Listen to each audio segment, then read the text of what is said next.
Les cosmétiques sont de terribles vecteurs des perturbateurs endocriniens, qui constituent, on le sait, un véritable scandale. Ces perturbateurs endocriniens sont des produits chimiques capables de stimuler le développement du cancer. Ce sont des cancérigènes.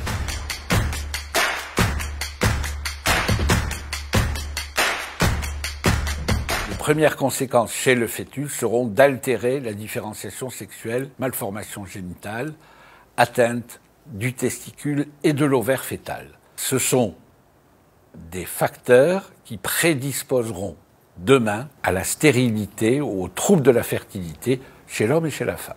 Un grand nombre de ces perturbateurs endocriniens vont altérer le développement du cerveau fœtal, des insuffisances du développement psycho-intellectuel, des troubles du comportement, une agitation psychomotrice, et on le sait maintenant, les perturbateurs endocriniens contribuent au développement de l'autisme.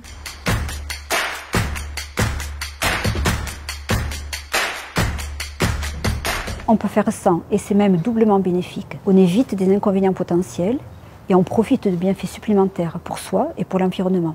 On peut remplacer les conservateurs chimiques par des extraits naturellement conservants de la vitamine E, qui est extraite des huiles végétales, des extraits de romarin. Ces ingrédients apportent en outre une action anti-âge très intéressante. Les silicones qui donnent le toucher doux aux crèmes sont issus de la pétrochimie et mettent plus de 100 ans à se dégrader.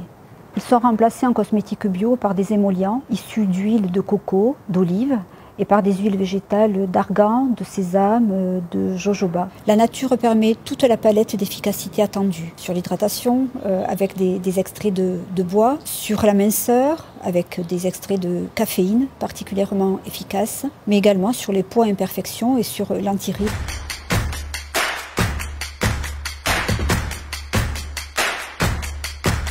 J'ai eu un déclic il y a 3 ans quand j'ai appris qu'il y avait du pétrole dans les produits cosmétiques que j'utilisais sur ma peau. Ça m'a choquée. Quand j'étais formatrice, j'ai souvent utilisé des produits de cosmétiques classiques. Je remarquais des peaux un peu plus irritées, certaines réactions allergiques.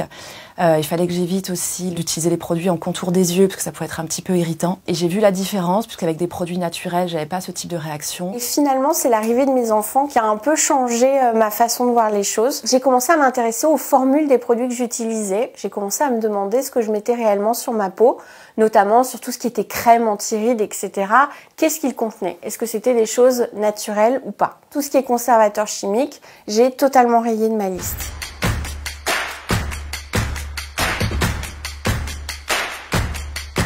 Moi, je vois beaucoup plus d'éclat, de luminosité, de peau plus repulpée. Avant, j'avais une peau mixte à grasse et depuis que j'utilise des produits cosmétiques bio, j'ai une peau normale à mixte. J'ai beaucoup moins de rougeur autour des ailes du nez.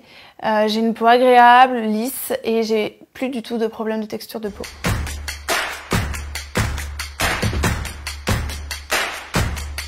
Prendre des produits sans ingrédients chimiques, repérez-vous avec le label Cosmé Bio et renseignez-vous sur la marque si ça fait longtemps qu'elle est dans le bio et s'il y a de bons retours dessus.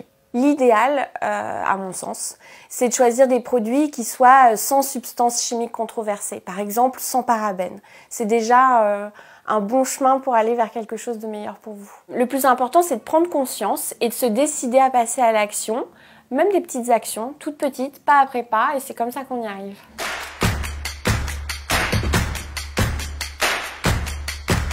Chez Fitz, depuis 50 ans, nous puisons dans la nature ses secrets de beauté pour créer une cosmétique responsable, efficace et sensorielle, bien sûr certifiée bio et qui plus est 100% d'origine naturelle, sans substances polémiques de la cosmétique classique.